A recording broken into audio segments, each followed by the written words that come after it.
Mi hija me llamó y dijo, «Madre, mañana nos vamos a Milán. Ya he vendido la casa y el coche de padre, necesito el dinero urgente. Adiós, madre». Me llamó para informarme. Pero lo que ella no sabía era, entendido. Aquí está la parte 1 escrita en español manteniendo el tono y la profundidad que hemos establecido. Estaba sentada en el bar de siempre aquí en la plaza del Altozano. Las mañanas en Triana siempre son ruidosas. Voces que se llaman el tintineo de las tazas en la barra de zinc. Pedí un café con leche y unos churros. Han pasado 6 meses desde que Mateo murió, pero el olor a azúcar y masa frita todavía me recuerda a él. Mi teléfono vibró en el bolso. Miré la pantalla. Sofía. Mi única hija. Cogí la llamada. Sofía, hija. Hubo un silencio al otro lado. Luego, su voz sonó pero no parecía la suya. Era fría y afilada como un cristal roto. Madre, mañana volamos a Milán. Javier tiene un gran negocio allí. Fruncí el ceño. Milán, qué repentino, ¿no? ¿No pensabas pasar a despedirte? Estamos muy ocupados, no hay tiempo. Una pausa. ¿Tean? Llamo por una cosa. He vendido la finca de Málaga. Y también el SEAT 600 viejo de padre. Necesitábamos el dinero. Mi café se enfrió. Oí a Miguel, el camarero, gritar una tostada en la barra. Todo a mi alrededor seguía igual. La finca de Málaga. La casa donde Mateo había puesto los azulejos del patio con sus propias manos. El SEAT 600. Él lo llamaba el nene. Mi voz salió seca. Sofía, no podías.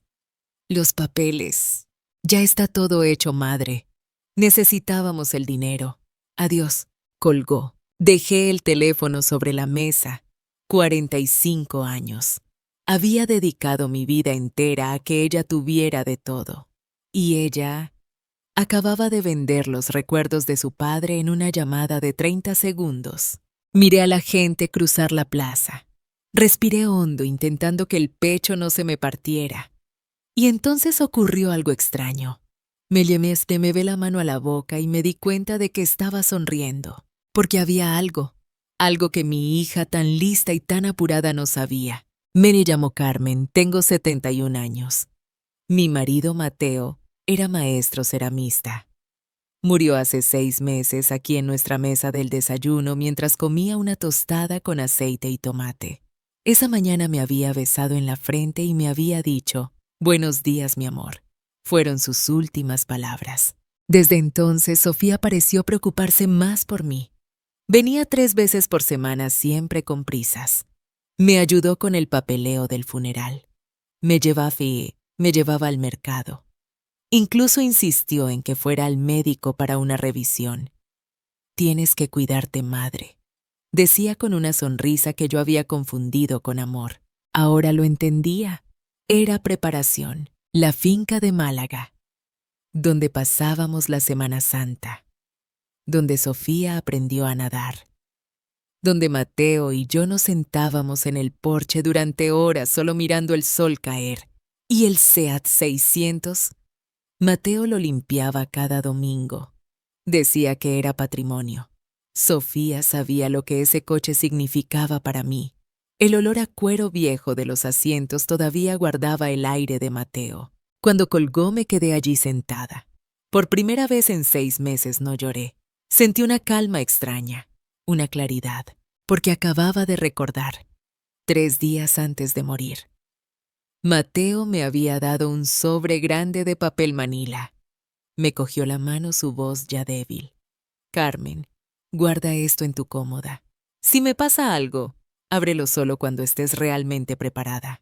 Lo había olvidado por completo, entre el dolor y el desorden de los papeles. Me levanté. Dejé unas monedas en la barra para Miguel. No cogí el autobús. Caminé a casa. Crucé el puente de Triana. El viento del Guadalquivir soplaba fuerte. Mi hija pensaba que me lo había quitado todo. Pensaba que me había dejado sin nada. Pero ella no conocía a Mateo. Él era un alfarero, pero también era un hombre precavido. Llegué a mi piso. La casa estaba en silencio. Fui directa al dormitorio. Abrí el cajón de la cómoda. Allí estaba bajo unos pañuelos de seda viejos, el sobre de papel manila. Mi nombre estaba escrito fuera con la caligrafía cuidada de Mateo. Mis manos temblaban un poco. Me senté en el borde de la cama que habíamos compartido casi medio siglo. Fuera empezaba a anochecer. Rasgué el borde del sobre. Lo que encontré dentro lo cambió todo. Me senté al borde de la cama. El sobre pesaba en mi mano. Mis manos temblaban solo un poco. Saqué un fajo grueso de papeles. Encima de todo había una carta. La caligrafía de Mateo. Esa letra cuidada ligeramente inclinada que yo había visto cada día durante 45 años. Carmen, mi amor, empezaba la carta. Si estás leyendo esto, significa que ya no estoy contigo. Se me nubló la vista. Tuve que parar un segundo parpadear para poder enfocar la página. Perdóname, escribió. Perdóname por no habértelo contado todo mientras vivía. Solo quería protegerte de preocupaciones innecesarias. Protegerme. Durante años usé nuestros ahorros para invertir discretamente. No solo tenemos la finca de Málaga, tenemos otras 6 propiedades en Sevilla, incluyendo el edificio de apartamentos de Nervión, donde viven Sofía y Javier. Se me cortó la respiración. Releí esa frase. Otra vez. El edificio donde vive Sofía. También tenemos participaciones significativas en varias cooperativas de aceite de oliva en Jaén y en un par de talleres de cerámica importantes. Eres rica, Carmen. Siempre lo fuiste, pero ahora también lo eres sobre el papel. Mis manos temblorosas pasaron a los documentos que había debajo. No eran solo palabras, eran papeles legales, contratos, escrituras de propiedad, certificados bancarios. Las escrituras de 2 pisos apartamentos de lujo en Los Remedios. Un pequeño ático con vistas directas a la Giralda. Y allí estaba, tal como dijo la escritura del edificio entero de 10 plantas en Nervión. Mateo había sido el propietario silencioso durante los últimos 15 años. Lo había gestionado todo a través de una sociedad de la que yo nunca había oído hablar. Cerámicas Mateo S.L. Y según estos documentos de fideicomiso, yo era la única propietaria, la única heredera de esa sociedad. Encontré las libretas del banco. Cuentas que yo no sabía que existían. Los números, tuve que entrecerrar los ojos. No parecían reales. Mateo, mi humilde alfarero de Triana. El hombre que se pasó la vida en un mono de trabajo manchado de barro, cada céntimo que ahorramos, cada pequeño sacrificio, él lo había multiplicado en silencio. Volví a su carta. Lo mantuve en secreto, continuaba, porque no quería que te preocuparas por las fluctuaciones del mercado. Pero más importante, no quería que Sofía lo supiera. Un escalofrío me recorrió la espalda. Tú conoces a nuestra hija Carmen. Es una buena chica, pero está obsesionada con las apariencias. Si hubiera sabido que teníamos tanto dinero, su actitud habría cambiado. Dejaría de ser ella misma. Quería que nos quisiera por ser sus padres, no por lo que teníamos. La ironía. Qué amarga ironía. Mi hija acababa de descartarme pensando que yo era una viuda pobre que no tenía nada, cuando en realidad yo era la dueña de todo, incluido el techo bajo el que dormía. Esa noche no dormí. Caminé por el piso a oscuras. Toqué los muebles viejos, las vasijas de cerámica que Mateo había hecho, esas cosas que Sofía siempre criticaba, por ser anticuadas, de pueblo. Me detuve frente a la pared de las fotos familiares. La foto de Sofía con 5 años, sentada en las rodillas de Mateo en la playa de Málaga, riendo a carcajadas con un diente menos. ¿Dónde se había ido esa niña dulce? ¿Cuándo se convirtió en esta calculadora de corazón frío? La calma que había sentido en la cafetería por la mañana se había endurecido. Ya no era calma, era algo afilado, era acero. A la mañana siguiente me desperté antes de que sonaran las campanas de San Jacinto. Me preparé un café solo y cargado. Su amargor ya no me molestaba. Me mantenía despierta. No había dormido en toda la noche. Me había quedado sentada en el salón bajo la luz tenue extendiendo todos los papeles de Mateo sobre la mesa del comedor. Leí cada palabra. Comprobé cada número. Ya no era una mujer perdida en la niebla del dolor. Era la única persona en el mundo que sabía la verdad. Me senté en la mesa de la cocina. La luz de Sevilla empezaba a entrar por la ventana. La pila de documentos descansaba en silencio. Ya no eran la herencia de un hombre muerto. Eran un ejército esperando órdenes. Justo entonces sonó el teléfono. Miré el nombre Sofía en la pantalla. Mi corazón no se aceleró. Mi mano no tembló. Cogí la llamada. Madre, ¿cómo estás? Su voz esta vez sonaba suave, casi preocupada, como si acabara de hacer una buena obra y esperara una felicitación. Había aprendido en los últimos 6 meses, y especialmente en las últimas 24 horas, a desconfiar de esa suavidad. Te llamo para decirte, continuó, que ya hemos transferido el dinero de la casa y el coche. He ingresado tu parte en tu cuenta. Miré por la ventana a mis geranios. Necesitaban agua. ¿Mi parte? Pregunté con voz neutra. ¿Sí? Hubo una pausa. Esperaba que le diera las gracias. No podíamos dejarte sin nada claro. Decidimos ingresarte el 30%. El 30%. Había vendido mi propiedad y ahora me estaba dando la caridad del 30% de lo mío. ¡Qué generosidad! De verdad necesitábamos el resto, dijo deprisa, para la inversión en Milán. Esta oportunidad es enorme, madre. Javier dice que... Ya veo, dije. Te deseo suerte, Sofía. Sabía que lo entenderías. Su voz sonó aliviada. Siempre has sido tan comprensiva. Te queremos mucho. Colgó. Dejé el teléfono sobre la mesa. No sonreí. No lloré. Bebí con calma el último trago de café frío. Doblé la carta de Mateo con cuidado. Era la hora. Busqué en el viejo escritorio de Mateo. Encontré la tarjeta de visita que él guardaba con tanto celo. Abogado Herrera, especialista en inmobiliario y sucesiones. Una dirección en el barrio de Santa Cruz. El señor Herrera había estado en el funeral. Me había estrechado la mano, sus ojos llenos de compasión profesional. Señora Carmen, cualquier cosa, lo que sea que necesite. Lo llamé. Despacho de abogados Herrera. Dígame, soy Carmen, la viuda de Mateo, dije. Necesito ver al señor Herrera. Ahora mismo.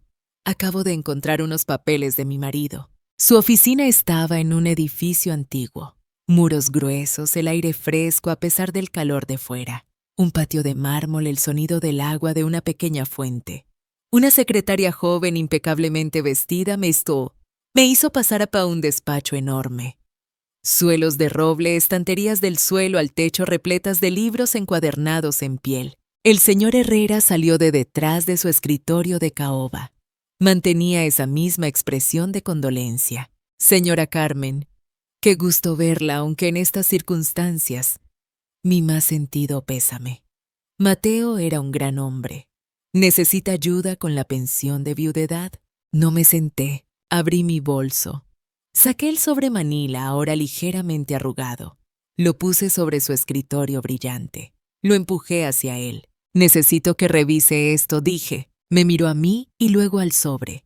Se puso las gafas, lo abrió. Sacó la pila de papeles. Lo observé. Empezó a leer. La máscara de compasión profesional se fue desvaneciendo. Frunció el ceño. Pasó a otra página. Entonces levantó la vista hacia mí, se quitó las gafas limpiándolas rápidamente contra la solapa de su chaqueta. ¡Santo Dios!, susurró. Señora Carmen, usted sabía de esto. Lo descubrí anoche, dije. Necesito que me lo confirme. Son auténticos. Él examinó los sellos rojos, las firmas. Auténticos. Soltó una risa breve nerviosa. Señora, no solo son auténticos, son perfectos. Mateo, mi amigo Mateo, era un genio silencioso. Según estos papeles, usted es la única propietaria de... Sé perfectamente lo que poseo, señor Herrera. Lo interrumpí. Mi voz sonó firme en la silenciosa habitación. Por primera vez en mi vida estaba interrumpiendo a un hombre con traje. Él se calló mirándome con ojos completamente distintos. Lo primero, dije, mi hija Sofía acaba de vender la finca familiar en Málaga. Creyó que tenía derecho. El señor Herrera asintió rápidamente. Lo veo. Esa venta es completamente ilegal. Su hija no tenía poder para hacerla. Podríamos demandarla por fraude y... No, dije, ni demandas, ni escándalos, ni vergüenza para la familia. Él me miró la curiosidad, reemplazándola la sorpresa. Entonces, ¿qué desea que haga? Quiero que recupere esa finca. En silencio, anule esa venta. Devuelva el dinero a los compradores. Si han sufrido algún perjuicio, yo los compensaré. Pero esa casa vuelve a mi nombre. Inmediatamente, tomé aire. Y quiero que inicie los trámites para firmar mi control sobre el resto de las propiedades, especialmente el edificio de apartamentos en Nervión. Eso es perfectamente factible, dijo él recuperando su tono profesional. Llevará unas semanas reorganizarlo todo. Bien, me puse en pie. ¿Y señor Herrera? Lo miré directamente a los ojos. Mi hija no puede saberlo. Mis vecinos no pueden saberlo. Nadie puede saber que yo estoy detrás de esto ni que poseo nada. Para el mundo sigo siendo la viuda Carmen sin un céntimo. Desde ahora soy su clienta y exijo discreción absoluta. El señor Herrera se levantó también apresuradamente. Esta vez no me miró como a una pobre viuda que necesitaba consuelo. Me miró como lo que era. La dueña, señora Carmen, dijo inclinando levemente la cabeza. Se hará exactamente como usted ordene. Al salir de la oficina, cruzando el patio fresco, oí el goteo de la fuente. Sonaba como el engranaje del destino, empezando a girar. Las semanas pasaron y empecé a tejer mi vida en dos tapices completamente separados. El primer tapiz, el que exponía a la luz del día, era el de la pobre viuda de Mateo. Iba al mercado de Triana cada mañana. El aire estaba cargado con el olor a pescado fresco, a aceitunas aliñadas y al griterío de los puestos. Ya no me acercaba al mostrador del marisco caro. Me detenía donde Lola la pescadera. Ella me miraba secándose las manos húmedas en el delantal manchado de escamas. Carmen, mija, hija, bajaba la voz en ese tono de falsa lástima que todo el barrio usaba conmigo. Hoy el pescado no está muy bueno, pero te he guardado unas cabezas. Para hacer caldo, ¿sabes? No te las cobro. Yo bajaba la vista hacia las cabezas plateadas, sus ojos ya turbios. Levantaba la mirada forzando esa sonrisa cansada que había practicado. Gracias, Lola. Eres un sol. En cuanto me daba la vuelta, la oía susurrar al siguiente cliente lo suficientemente alto para que yo lo oyera. Pobrecilla. La hija se fugó con un estafador, dejando a ella la madre sin un céntimo. ¡Qué víbora! El panadero me metía un bollo pequeño un poco duro en la bolsa. El de las verduras agitaba la mano cuando intentaba pagarle el perejil. Cada gesto era una pequeña aguja de compasión, y yo las aceptaba todas. Asentía. Daba las gracias. Tiraba de mi carrito de la compra con la espalda ligeramente encorvada. Dejaba que su lástima me envolviera. Era el camuflaje perfecto, pero el segundo tapiz, ese lo tejía en la oscuridad. En cuanto la puerta de mi piso se cerraba, echaba el cerrojo. Corría las cortinas. El cansancio desaparecía de mis hombros. Ya no era la pobre Carmen. El salón se convertía en un despacho de estrategia. Extendía los documentos de Mateo sobre la mesa del comedor. Estudiaba. Noche tras noche aprendía sobre cláusulas de hipoteca, sobre leyes de alquiler, sobre el valor del suelo en Nervión. Leía sobre las inversiones en aceite de oliva, sobre las cooperativas. El mundo de Mateo, su mundo de números y contratos empezaba a tomar forma para mí. El señor Herrera no llamaba al teléfono de casa. Llamaba a un móvil barato de esos sin internet que yo escondía bajo las sábanas en el armario. Señora Carmen. Su voz sonaba baja y rápida. Buenas noticias. He anulado la venta de la finca de Málaga. Está hecho. El dinero ha sido devuelto más una generosa compensación.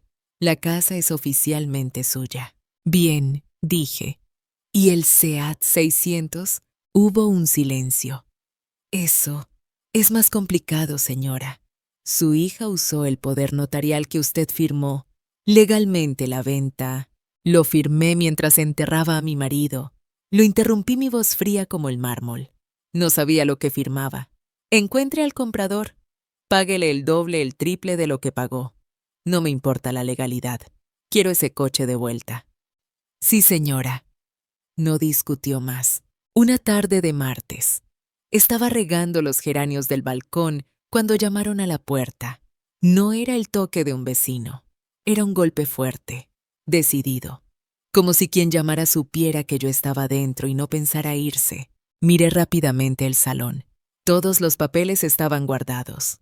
Fui a abrir. Pilar, la hermana de Mateo. Ella también iba de luto, pero su luto era de seda italiana perfectamente cortado. Un collar de perlas brillaba en su cuello. Su perfume caro invadió el piso, ahogando el aire viciado. Entró directamente sin esperar invitación, sus ojos afilados recorriendo la habitación. Carmen, dijo. Su voz no tenía ni rastro de compasión. ¿Qué demacrada estás? Pilar, ¿qué te trae por aquí? Me quedé quieta sin retroceder. Deslizó un dedo enguantado en cuero fino sobre la superficie de mi vieja mesa de madera. Solo venía a ver cómo sobrevivía mi cuñada. He oído que Sofía se ha ido. ¿Te ha abandonado? Tiene asuntos en Milán, respondí mi voz neutra. Milán soltó una risa seca. He oído que vendió la finca de Málaga y el coche de mi hermano. Te habrá dejado una buena suma, ¿no? Ahí estaba. El ataque. Pilar siempre me había odiado, siempre creyó que Mateo merecía algo mejor que la costurera de Triana. Fui a la cocina, le serví un vaso de agua. Mateo no dejó mucho, dije. Era solo un alfarero. Cogió el vaso, pero no bebió. Sus ojos se entrecerraron fijos en mí. En serio, Carmen, mi hermano era un hombre listo. Siempre lo fue. No me creo que no dejara nada. Se acercó a mí. He oído algo curioso.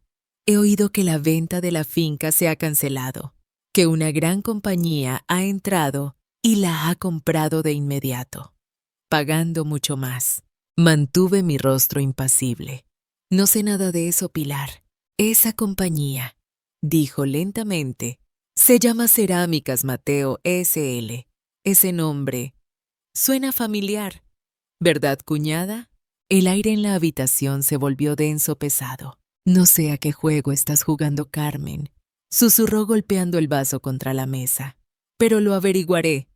Mi hermano trabajó toda su vida. No me quedaré mirando mientras su legado es insultado, o mientras alguien lo esconde.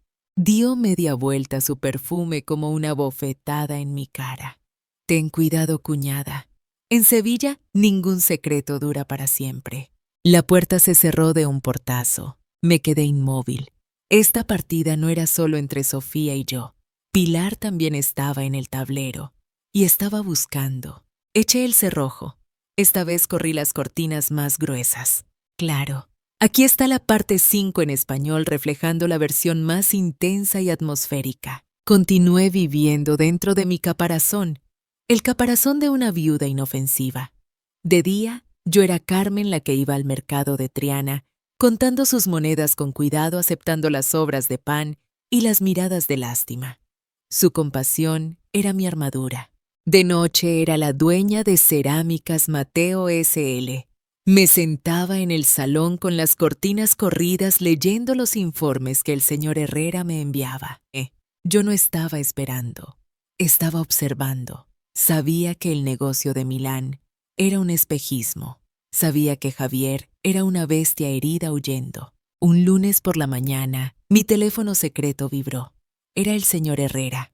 Su voz era fría, precisa. Señora Carmen, ha comenzado. 3 bancos han actuado simultáneamente. Han descubierto el fraude hipotecario sobre el edificio de Nervión. Yo estaba junto a la ventana mirando la calle. Sus cuentas están congeladas. Se está preparando una orden de busca y captura.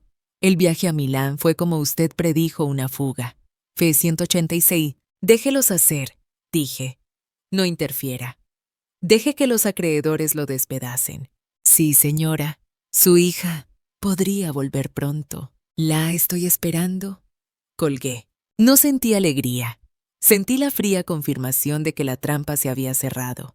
La bestia estaba acorralada. Ahora volvería a la madriguera. Pasó otra semana. Un jueves por la mañana estaba en el mercado. Fingía regatear por unas verduras marchitas. De repente Lola la pescadera me hizo un gesto. No susurró.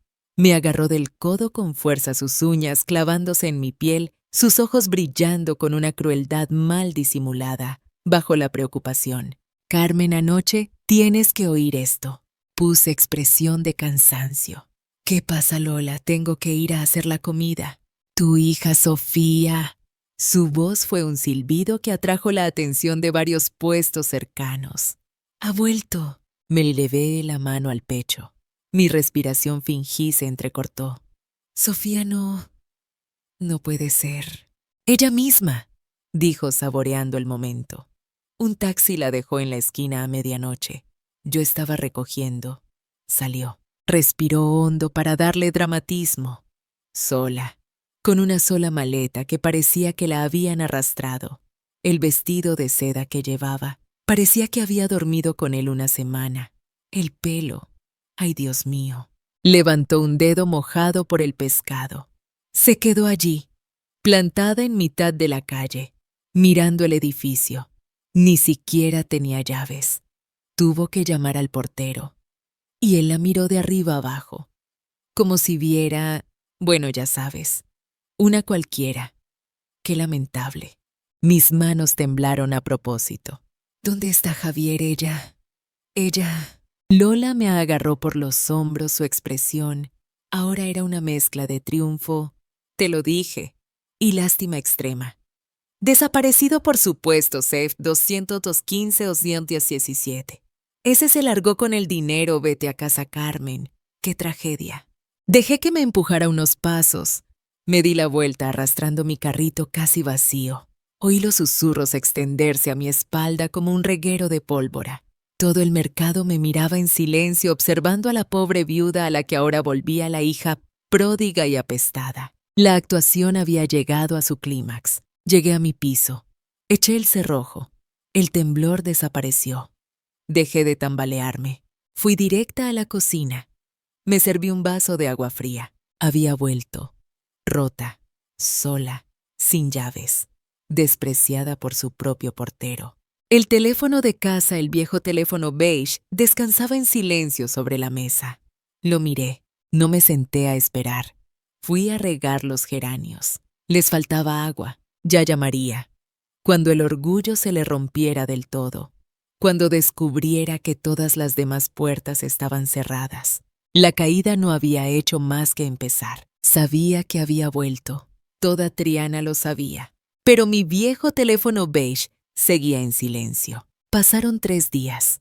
Me la imaginaba al otro lado del río, en mi lujoso apartamento de Nervión, paseando arriba y abajo por el suelo de mármol, llamando desesperadamente a Javier, llamando a Tina a los bancos, llamando a Maite, a esos amigos ricos de los que presumía. Me imaginaba el silencio que recibía a cambio, el silencio de las cuentas congeladas, el silencio de un amante que se había evaporado. Estaba probando el mismo silencio que ella me había servido a mí. No me llamaba porque aún le quedaba una última gota de orgullo. Prefería morirse de hambre en ese lujo falso antes que admitir su fracaso ante su madre. Lo entendí. Tenía que romper esa última gota. Cogí mi teléfono secreto, el teléfono seguro. «Señor Herrera», dije con voz calmada. «Es la hora. Envíelo». 1 hora después, un mensajero uniformado en motocicleta entregaba en mano un sobre oficial a la señora Sofía Rodríguez en el apartamento de Nervión. No era una carta, era una notificación de desahucio legal. Le exigía abandonar el apartamento en 30 días, razón impago e incumplimiento de contrato del inquilino anterior. Javier, Remitente Cerámicas Mateo S.L., el propietario legal. Ahora sí me senté junto al teléfono de casa. Me serví un vaso de agua. Esperé. No tuve que esperar mucho. 5 minutos después sonó. Un repique agudo estridente como un grito. Dejé que sonara 3 veces. Descolgué. Dígame, madre. Su grito atravesó la línea. Ya no era cristal roto, era metal retorciéndose. Madre, ¿qué está pasando? Mantuve mi voz calmada, fingiendo preocupación. Sofía, hija, ¿has vuelto, Dios mío? Tu voz. No hay tiempo para eso, gritó. Acabo de recibir una carta rarísima. Dice que tengo que irme de mi casa en 30 días. Esto es una broma, ¿verdad, madre? Un error, un desahucio. Puse la inflexión perfecta de desconcierto en mi voz. Dios santo, ¿pero por qué? Debes dinero. Una compañía. Nunca he oído ese nombre. Cerámicas Mateo, o algo así. ¿Tú conoces esa empresa? La ironía. Ni siquiera recordaba el nombre del pequeño taller de su padre. No, hija, mentí dulcemente. Mateo será una coincidencia. Ay, Dios mío, Sofía, ¿qué ha pasado? Silencio. Y entonces un sollozo. El muro de su orgullo se vino abajo. Javier, me ha dejado, madre, gimió. Se cogió todo el dinero. Me dejó tirada en Milán sin un céntimo. Tuve que vender mi reloj para comprar el billete de vuelta. Llego aquí. Y ahora esto, madre. Su voz se rompió. No sé qué hacer. No tengo a nadie.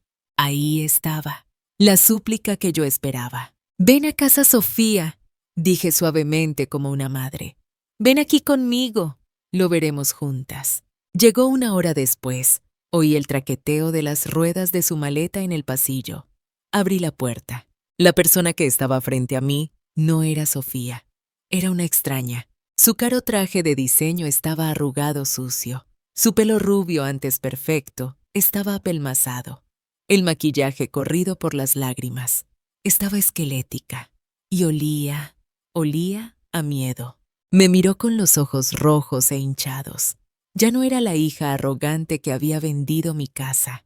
Era una bestia acorralada. Entró la pequeña maleta chocando contra el marco de la puerta. Se quedó parada en mitad de mi salón pequeño y anticuado. Miró alrededor como si viera el lugar por primera vez. Empezó. Siéntate, le dije señalando el viejo sillón de Mateo. Toma un poco de agua. Se desplomó en el sillón y habló. Lo contó todo. Las promesas de Javier, las deudas, el engaño, el abandono en un hotel extraño, la humillación del regreso. Y al final me tendió el papel arrugado, la notificación de desahucio. No lo entiendo, madre, dijo con voz ronca. ¿Cómo pueden echarme de mi propia casa? Miré el papel, miré a mi hija. Suspiré un largo y cansado suspiro de viuda. No lo sé, hija, dije.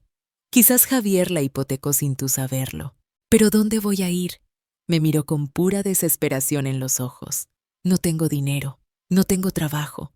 El banco lo ha bloqueado todo. Madre, dudó. Lo que venía ahora era lo más difícil de decir. Madre, ¿puedo quedarme aquí? Bajó la mirada al suelo sucio. Solo un tiempo, solo hasta que encuentre algo. Guardé silencio un largo momento. La dejé hundirse en su propia humillación. Quería que lo dijera. Entonces me levanté, caminé hacia ella. Puse mi mano sobre su hombro. Sus omóplatos eran afilados, temblaban. No digas tonterías, dije. Esta es tu casa, Sofía. Siempre puedes venir a casa. Levantó la cabeza bruscamente, sus ojos llenos de incredulidad, como si no pudiera creer que el perdón fuera tan fácil. Se abalanzó sobre mí, hundiendo la cabeza en mi pecho, llorando como una niña pequeña. La rodeé con mis brazos, un abrazo sin calor. Estaba abrazando a mi enemiga. Le di unas palmaditas en la espalda. Mi actuación había sido un éxito rotundo. La rata había entrado sola en la jaula y me estaba dando las gracias por el cebo. Sofía se instaló. Ocupó su antiguo dormitorio, la habitación donde había crecido, una habitación que ahora parecía demasiado pequeña para el tamaño de su caída. Llegó con una única maleta, todo lo que quedaba de su glamurosa vida de Milán. La observaba. Yo era la madre atenta. Le preparé un cocido caliente. Le lavé la ropa.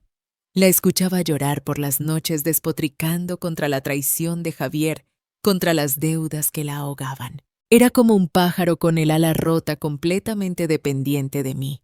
Y no sospechaba nada. Me miraba con una gratitud llorosa, viéndome como su única salvadora. No sabía que esa salvadora era la misma persona que había enviado la orden de desahucio. Una tarde, una semana después de mudarse, estaba rebuscando en su maleta. Sacó un montón de lencería de seda arrugada, unos tacones rotos y en el fondo encontró algo. «Madre», me llamó con voz confusa. ¿Qué es esto? Sostenía un sobre de papel manila idéntico al que Mateo me había dado. Pero este era más pequeño y parecía más nuevo. Mantuve mi corazón latiendo hasta un ritmo normal. Esta era una parte del plan que ni yo había previsto. «¿De dónde ha salido?», pregunté. «Estaba en el bolsillo de una chaqueta de Javier», dijo. «Una chaqueta vieja que se dejó tirada. Tiene tu nombre», me lo dio. Y sí, la caligrafía de Mateo. Para Carmen. Lo cogí. Fingí confusión. «Otro más tu padre. Dejó demasiados secretos». Lo abrí allí mismo delante de ella. Me estaba mirando fijamente, sus ojos brillaban un poco. Esperaba un milagro. Esperaba dinero. Dentro no había dinero. Solo una carta corta y una llave pequeña antigua del tipo que se usa para una caja de seguridad. Leí la carta en voz alta. «Carmen, mi amor», escribió Mateo. «Si estás leyendo esto después de haber encontrado el sobre principal, significa que nuestra hija está en graves problemas. Javier encontró esto en mi escritorio cuando yo estaba enfermo, sé que lo cogió. Pensó que era dinero. Se equivocó. Esta es la llave de la caja de seguridad 247 en el Banco de Sevilla, sucursal del centro. Dentro está lo que quedaba de mi madre. Úsalo con sabiduría. Úsalo para ayudarla a aprender su lección». Sofía casi dejó de respirar. ¿Una caja de seguridad?», susurró. «Padre tenía una caja en el banco. No sabía nada».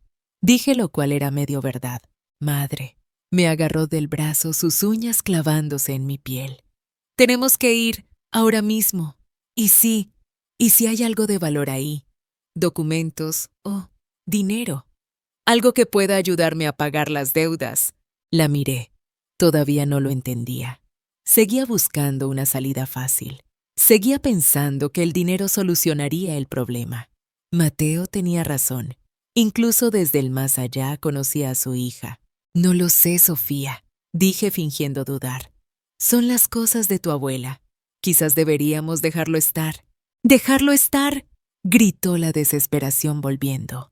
«Madre, estoy a punto de perder mi apartamento. Debo decenas de miles. No podemos dejarlo estar». Suspiré interpretando el papel de la madre convencida.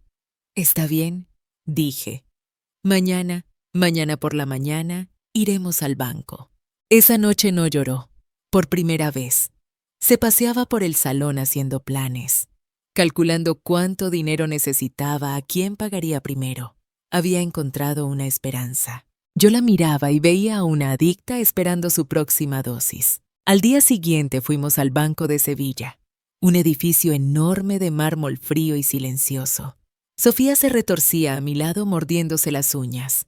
Entregué mis papeles, entregué la llave. Un empleado del banco muy educado nos condujo a la cámara acorazada. Abrió la pesada caja de metal. Sacó un cofre de terciopelo negro y nos dejó solas. Mis manos ya no temblaban. Abrí el cofre. Dentro no había dinero en efectivo, ni acciones, solo joyas. Las viejas joyas de la familia de Mateo. Pesados collares de perlas, anillos con esmeraldas, una gargantilla de oro macizo del tipo que ya nadie usa, y el broche de diamantes de mi suegra. Eran hermosas, antiguas y de un valor incalculable. Sofía ahogó un grito. «Dios mío», exhaló. Madre, esto tiene que valer una fortuna. Es la historia de la familia, dije en voz baja. Es la salvación, dijo ella, sus ojos brillando con codicia. Madre, podemos venderlas, solo vender unas pocas piezas. Puedo pagar todas mis deudas. Puedo conservar el apartamento. Agarró el collar de esmeraldas apretándolo contra su pecho. No veía la historia, solo veía cifras. Seguía intentando salvar su antigua vida, la vida que la había destruido. No había aprendido nada. Y yo supe con una claridad helada que no podía dejar que lo hiciera. La lección de Mateo aún no había terminado. Se llevó las joyas a mi apartamento. Durante 3 días, mi pequeño salón se convirtió en una sala de tasación. Sofía ya no lloraba por Javier. Se volvió aterradoramente centrada. Se sentaba en el suelo, rodeada por el terciopelo y las gemas de los antepasados de Mateo. Se metía en internet buscando cada pieza. Les hacía fotos con su teléfono roto. No veía la historia. Veía cifras. Estaba calculando su vía de escape. Este collar, decía, sosteniendo la gargantilla de esmeraldas, puede pagar la deuda del Santander. Este broche de diamantes puede cubrir el préstamo personal. Estaba vendiendo el pasado para salvar su falso futuro. Al 4.º día se fue. Se puso el único traje sastre decente que le quedaba, escondiendo las piezas valiosas en su bolso. La vi irse como quien ve a un jugador llevar sus últimas monedas al casino. Volvió al atardecer. Yo estaba en la cocina. Oí la puerta abrirse y luego el sonido de su bolso al caer con un golpe sordo en las baldosas. Salí. Estaba de pie apoyada contra la puerta con los ojos cerrados. Su cara estaba pálida. Me han masacrado, dijo en un susurro. Sabían que estaba desesperada. Me han despedazado, madre. Sacó un sobre. Volcó el efectivo sobre la mesa. Un fajo de billetes, pero no tan grueso como ella esperaba. No es suficiente, dijo al borde del llanto. Después de pagar la deuda más urgente, apenas hace mella en lo que Javier hizo. Miró el dinero. Su última esperanza acababa de disolverse. ¿Qué vas a hacer ahora?, pregunté, mi voz calmada. Respiró hondo, secándose una lágrima con rabia. Tengo que trabajar, dijo. Voy a encontrar un trabajo. Y lo intentó. Debo reconocérselo. Sofía, la lujosa esposa de Javier, la que volaba a Milán, se volvió a poner su traje sastre. Arregló su currículum. Empezó a ir a entrevistas. Salía por las mañanas llena de una determinación tensa. Volvía por las tardes con los hombros hundidos. Les encanta mi currículum, dijo al 3.er día, sentada sin vida en la mesa de la cocina. Pero en cuanto comprueban mi crédito, se acabó.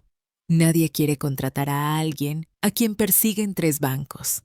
¡Qué injusto, hija!, dije, poniendo un plato de lentejas delante de ella. No era injusto, era el plan. Esa mañana yo había usado mi teléfono secreto. Señor Herrera, le había dicho, quiero que se asegure de que sus socios banqueros compartan generosamente la información de riesgo de la señora Sofía Rodríguez. Quiero que sea incapaz de conseguir un euro de crédito o de firmar un contrato de trabajo. Y ahora mi hija se comía unas lentejas de pobre atrapada. Pasaron otras 2 semanas. El dinero de las joyas se había agotado, pagando a los acreedores más ruidosos. La notificación de desahucio de 30 días seguía pendiendo sobre su cabeza como una cuchilla. Esa noche volvió tarde. No me miró. Fue directa a la cocina y se sirvió un vaso de agua. He encontrado trabajo, dijo dándome la espalda. Fruncí el ceño. ¿Así? ¿Dónde? Se quedó en silencio un largo rato. Necesitan camareras. En el Faro. La sangre se me heló por un segundo. El Faro. El bar de tapas de lujo al lado de la catedral. El sitio donde Sofía y Javier solían derrochar dinero, donde bebían las botellas más caras de Albariño y se reían del mundo. Esto no era mi plan, esto era el destino, un destino más cruel que yo. Es un trabajo duro, dije en voz baja. No me queda otra opción, respondió con la voz rota. Empiezo mañana por la noche. La noche siguiente me quedé despierta. Volvió a las 2 de la madrugada. Entró en el piso dando tumbos. No estaba borracha, estaba exhausta. Llevaba el uniforme negro de camarera, su pelo rubio recogido en un moño descuidado. Se desplomó en la silla de la cocina dejando caer los brazos. ¿Qué tal, hija?, pregunté. Levantó la cabeza y vi algo que no había visto nunca. Un vacío absoluto. Estaban allí, madre, susurró. ¿Quién es? Elena y su marido. En la mesa 12. Elena, su rica amiga de compras. Aquella a la que le había presumido de su viaje a Milán. Me llamaron, dijo Sofía con voz monótona como si contara la historia de otra persona. Elena chasqueó los dedos. Niña, dijo, trae otra botella de albariño. Y llévate estos platos, están sucios. Se miró las manos, sus uñas perfectamente cuidadas ahora rotas. Les retiré los platos, los restos de la langosta que no se terminaron. Les serví el vino. Empezó a temblar y ellos me miraron directamente, madre. Me miraron y no me reconocieron. O su voz se quebró, o fingieron no reconocerme. Hundió la cabeza en la mesa sin llorar fuerte. Solo pequeños sollozos secos dolorosos de pura humillación. Yo me quedé allí en la penumbra. Mi hija, la que me había tratado como basura, acababa de ser tratada como basura por sus propios amigos. Fui al fregadero. Llené un vaso de agua. Lo puse en la mesa junto a su cabeza. No la abracé, no la consolé. «Bebe, Sofía», dije. «Y vete a dormir. Mañana tienes que volver a trabajar». Levantó la cabeza y me miró con los ojos vacíos. Había tocado fondo, claro. Aquí está la parte 9, el regreso del villano. Sofía continuó con su trabajo. Cada noche se enfundaba en el uniforme negro y cada mañana regresaba drenada oliendo a vino caro y a gambas a la plancha. Ya no lloraba, se había vuelto silenciosa. Una máquina. Iba, servía, limpiaba, aceptaba las propinas. Llegaba a casa, contaba cada céntimo guardándolos en una vieja lata de hojalata. Estaba ahorrando. No sabía para qué. Quizás para huir, quizás para pagar una deuda, quizás solo para sentirse viva. Yo la observaba desde la distancia. Había tocado fondo. Vivía en la humillación, pero aún no había aprendido la lección final. Seguía luchando sola. Un viernes por la noche llovía. Una lluvia fría de noviembre en Sevilla, golpeando las ventanas. Pasaba de la medianoche. La esperaba como siempre. Oí la llave en la cerradura. Pero esta vez no era solo cansancio. El sonido era errático, tembloroso. Oí la llave caer al suelo. Oí su respiración agitada al otro lado de la puerta. Me acerqué. La puerta se abrió de golpe y Sofía cayó dentro. No estaba exhausta. Estaba horrorizada. Estaba empapada. No llevaba paraguas. Temblaba de pies a cabeza. El uniforme se le pegaba al cuerpo, pero no era solo por la lluvia. Parecía que acababa de ver un fantasma. «Madre», jadeó agarrando mi brazo. Su mano estaba helada como el hielo. «¿Qué te pasa?». Intentó hablar, pero le castañeteaban los dientes. Él estaba allí. No necesité preguntar quién. Estaba en el faro, susurró aterrorizada. Estaba limpiando una mesa en el rincón. Me di la vuelta y él estaba allí, sentado, como si fuera el dueño. Empezó a llorar lágrimas de pánico. Se veía diferente, madre, delgado, sus ojos inyectados en sangre. Ya no era Javier, era una bestia. La metí dentro y cerré la puerta. Eché el cerrojo de seguridad. «¿Qué te dijo?», pregunté, mi voz firme. «Se rió», dijo Sofía mirando al vacío. «Dijo, te sienta bien el uniforme, cariño». Habló. La había esperado en el callejón trasero por la salida de empleados. La había arrinconado. Me agarró del brazo, dijo mostrándome el moratón que empezaba a formarse en su muñeca. Me preguntó dónde estaba el dinero. Gritaba. Dijo que sabía que los bancos lo habían bloqueado todo. Me echaba la culpa a mí. La desesperación lo había vuelto loco. Le dije que no tenía nada. Le dije que había vendido las joyas y que el dinero se había acabado. No me creyó. Sofía me miró con los ojos desorbitados por el terror. Madre, él sabe que estoy aquí. Dijo, sé que te escondes en casa de esa vieja muerta de hambre. Dijo que tú tenías que tener algo guardado. Ahí estaba, lo que yo esperaba. Dijo, la voz de Sofía se quebró, que tú eras una zorra vieja, que tenías que tener ahorros escondidos en este piso. Me exigió que los encontrara, para él. Miré a mi hija, aplastada por su amante, humillada por sus amigos, y ahora, ¿qué más dijo? Dijo, sollozó, que me daba 2 días. 2 días para registrar tu casa. Y si no, volvería, y lo cogería él mismo. Se derrumbó en el suelo. Va a matarnos, madre. Está loco. Te hará daño. Tenemos que llamar a la policía. La policía, dije yo. ¿Y qué les decimos? Que un exmarido le pide dinero a su mujer, se reirán de nosotras. Pero fui a la ventana mirando la calle mojada y vacía. Él estaba ahí fuera. Una rata hambrienta corriendo por el laberinto. Me volví. Me incliné y levanté su barbilla. Escúchame bien, dije, mi voz fría y clara cortando su pánico. Mañana por la noche no irás a trabajar, pero me despedirán. No importa, te quedarás en casa. Cerrarás la puerta. No vendrá mañana. Te ha dado 2 días. Quiere que tengas tiempo de asustarte, de buscar el dinero. La levanté. Ve y date un baño caliente. Estás temblando. ¿Y tú qué vas a hacer? Sonreí una sonrisa que ella nunca había visto. Voy a llamar al señor Herrera.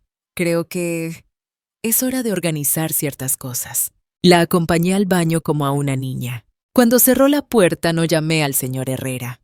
Todavía no. Fui a la cocina. Miré la vieja daga de Mateo, la que usaba para cortar la arcilla. Estaba en el cajón. No, ese no era el camino. Saqué mi teléfono secreto. Sabía que vendría. Estaba desesperado. Creía que venía a amenazar a 2 mujeres débiles y pobres. No sabía que estaba entrando directamente en mi trampa. Al día siguiente, Sofía no fue a trabajar. Llamó, dijo que estaba enferma. No estaba enferma. Estaba aterrorizada. Durante todo el día el apartamento estuvo sumido en un silencio tenso como la cuerda de un violín. Sofía no comió, no se sentó. Paseaba por el salón apartando la cortina cada 5 minutos para mirar la calle vacía. El tic-tac del viejo reloj de la pared sonaba como un martillo. Va a venir, susurraba mordiéndose las uñas hasta hacerse sangre. Sé que va a venir. Lo sé, dije yo.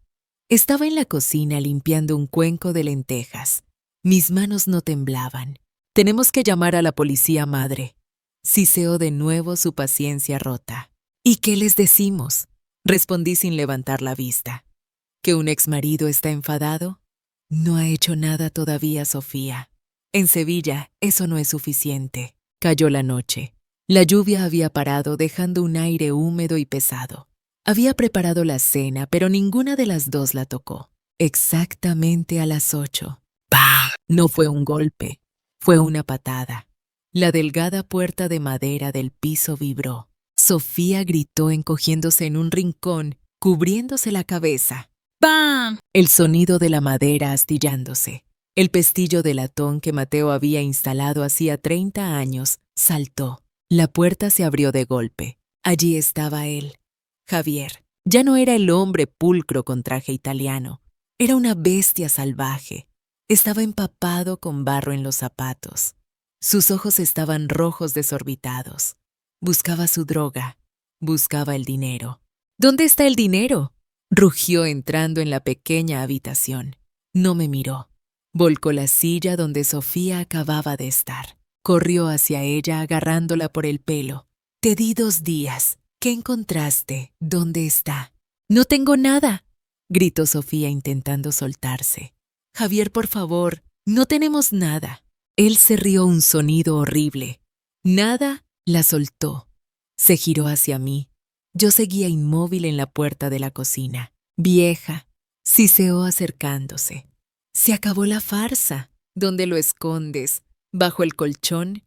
En esas vasijas cutres. Levantó la mano y barrió un jarrón que Mateo había hecho. Se estrelló contra las baldosas. «Dame el dinero», dijo, «o destrozaré este cuchitril, y a ti contigo». «¡No la toques!», gritó Sofía lanzándose sobre él intentando empujarlo. Javier se giró, levantó la mano, una bofetada a mano abierta. El sonido retumbó en la habitación. ¡Plas! Sofía cayó al suelo. Se quedó allí cubriéndose la cara sollozando. Todo se detuvo, no más gritos, solo la respiración agitada de Javier, los sollozos de Sofía y el tic-tac del reloj. No corrí hacia Sofía, no grité, miré a Javier. Me erguí. Y la máscara de pobre viuda, la máscara que había llevado durante meses, se cayó. «Acabas de golpear a mi hija», dije. Mi voz no tembló. No era la voz de una anciana asustada. Era fría, afilada. Resonó en la habitación. Javier se detuvo. Se giró para mirarme ligeramente confundido por el cambio repentino. «Tú le robaste su dinero. Abusaste de ella. La arruinaste». «¡Cállate la boca!», gritó él, pero esta vez con un toque de duda. Dio un paso atrás. «Y ahora», dije dando un paso al frente saliendo de la cocina, «¿te atreves a reventar la puerta de mi casa y a golpearla delante de mí?» Perdió la paciencia. «¿Y quién coño eres tú para hablarme así?», rugió. «No eres más que una vieja muerta de hambre. Soy la mujer que pagaba el apartamento en el que vivías», dije. Javier se quedó helado. «Soy la mujer que congeló tus cuentas en el Santander». Se le abrió la boca. «Soy la mujer que envió la orden de desahucio de Cerámicas Mateo S.L. Y esta», señalé el suelo de baldosas bajo mis pies, «es mi casa». Incluso Sofía dejó de llorar. Levantó la cabeza del suelo con la cara hinchada mirándome atónita. Justo en ese momento la puerta ya rota se abrió del todo. 2 agentes de la Guardia Civil con sus uniformes verde oliva entraron. Detrás de ellos, elegante en su traje y corbata de seda, venía el señor. Javier se giró. Estaba rodeado. «Javier Fuentes», dijo uno de los agentes con voz monótona. «Queda detenido por fraude fiscal, falsificación de documentos y...». Miró a Sofía en el suelo. «Y la puerta rota, allanamiento de morada y agresión». Avanzaron y le retorcieron los brazos a la espalda. Javier no se resistió. Estaba en shock. Me miraba sus ojos llenos de absoluta confusión. «Tú... ¿cómo...?» El señor Herrera se adelantó ajustándose el cuello de la camisa. Me hizo una inclinación de cabeza. «Señora Carmen, ¿está usted bien?» Todo ha salido exactamente como predijimos. Perdió los nervios y entró él solo en la trampa. «Estoy bien», dije. «Llévenselo». Se lo llevaron. Él seguía mirando hacia atrás hacia mí sin poder comprender. La puerta se cerró. El apartamento quedó en un silencio aterrador. El señor Herrera me miró. «La llamaré mañana por la mañana para finalizar el papeleo». Asintió y se fue. Me quedé allí en mitad del caos. Los trozos de cerámica rota a mis pies. Sofía se incorporó lentamente. Tenía un lado de la cara hinchado, pero no se tocó la herida. Me estaba mirando. Me miraba como si nunca me hubiera visto. «¿Ha dicho, señora Carmen?», susurró con voz ronca. «Ha dicho, como predijimos». Me miró directamente a los ojos, el terror a Javier, ahora reemplazado por algo más. Una confusión aún mayor. «Madre», preguntó, «¿tú quién eres en realidad?» Me quedé allí en medio de las ruinas de la habitación y de Javier.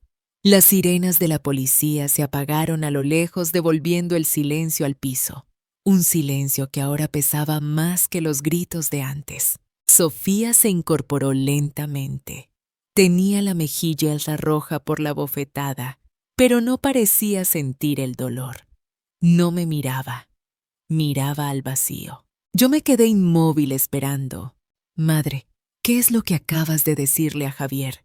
Fuiste tú quien congeló las cuentas, fuiste tú quien me desahució del apartamento. Madre, tú estabas detrás de todo.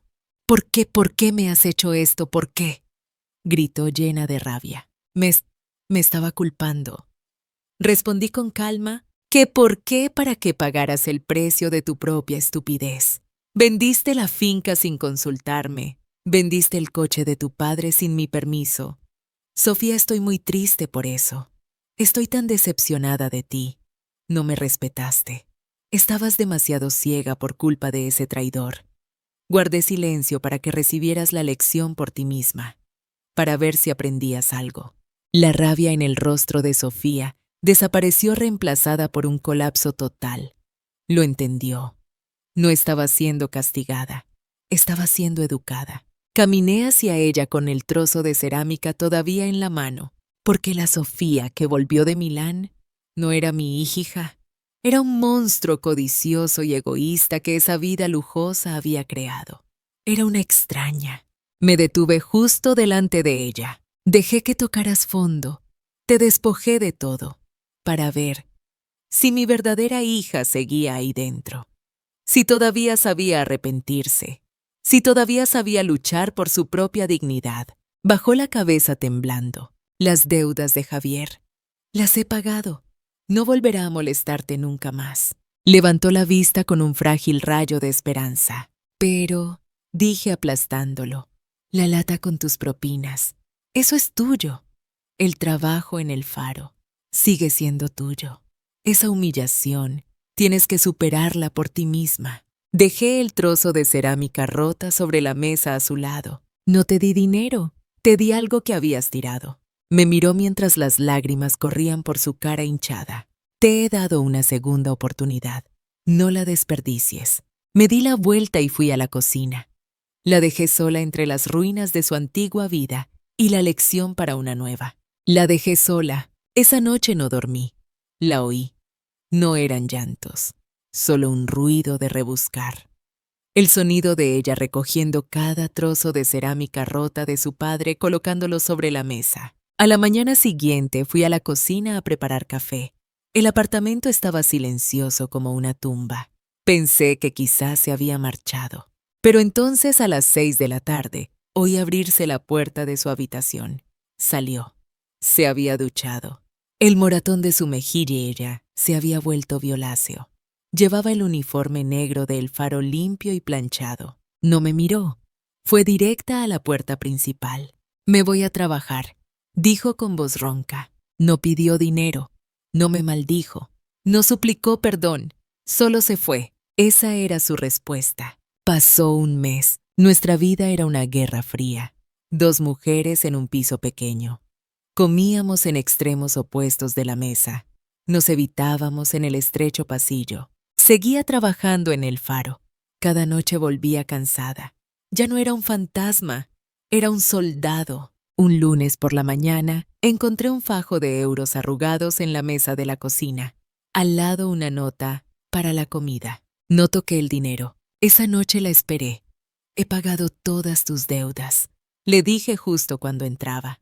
No necesitas seguir en ese trabajo. Se detuvo con la mano aún en el pomo. Se giró para mirarme. Lo sé, dijo. Entonces, ¿por qué continúas? Guardó silencio un largo rato. Por Elena y sus amigos, dijo con voz calmada. Siguen viniendo los viernes por la noche. Y esta semana no derramé el vino al servirles. Lo entendí. No estaba trabajando por dinero.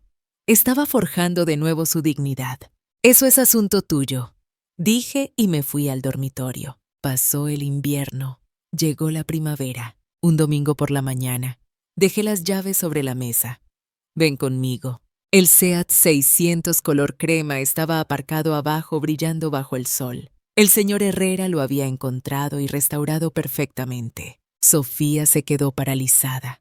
Acercó un dedo temblando y tocó la pintura nueva. No lloró. Se sentó en el asiento del copiloto. Conduje. Condujimos 2 horas hacia Málaga. Llegamos a la finca, donde empezó la traición. Abrí la puerta. La casa seguía allí. Sofía entró. Se quedó parada en mitad del salón mirando las sábanas blancas que cubrían los muebles. «La vendí», susurró. «Vendí todo esto». «Sí», dije. Se giró hacia mí.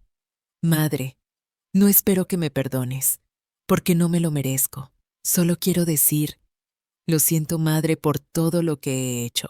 La miré y sonreí suavemente. Sabía que realmente había aprendido la lección. Pasamos el día limpiando, abriendo todas las ventanas para dejar que entrara la brisa marina. Por la tarde nos sentamos en el porche el que Mateo había alicatado con sus propias manos. Cerámicas Mateo S.L., dijo en voz baja mirando al mar. Sigue funcionando. Es una sociedad patrimonial, respondí. Ya no produce cerámica. El viejo taller de tu padre en Triana, aún lo conservo, pero está cerrado. Asintió como si esperara esa respuesta. Se giró hacia mí sus ojos claros, y por primera vez vi en ellos la determinación de Mateo. Madre, puedo aprender sobre cerámica. Quiero que me enseñes, dijo con voz firme. Enséñame el oficio. Quiero reabrir el taller de padre. Quiero trabajar con mis propias manos. Quiero crear algo en lugar de solo destruir. La miré. Mi hija, la que había vendido el legado, ahora quería usar sus propias manos manchadas para reconstruirlo. Mateo tenía razón. Ella seguía allí. Me levanté sacudiéndome el polvo del vestido. La arcilla es dura, dije. Te estropeará las uñas. Ya no tengo uñas, respondió Sofía mostrando las manos callosas de camarera. La miré un largo rato. No sonreí. Está bien, dije. Volvamos a casa. El trabajo empieza mañana. Querida audiencia, esta historia nos enseña una verdad profunda. El dinero y el estatus se pueden perder en un instante como el humo, pero el verdadero legado, el que nos define, no es la riqueza sino la dignidad. A veces la vida debe dejarnos tocar fondo no para castigarnos, sino para obligarnos a recordar quiénes somos. La verdadera familia no es la que nos da todo fácil, sino la que nos exige ser mejores aunque duela. Porque el respeto, a diferencia del dinero, no se hereda. Se gana cada día con el trabajo honesto. ¿Cree usted que las lecciones más duras son las más valiosas? Nos encantaría leer su sabiduría y su opinión en los comentarios. Un fuerte abrazo y que tengan un día lleno de paz.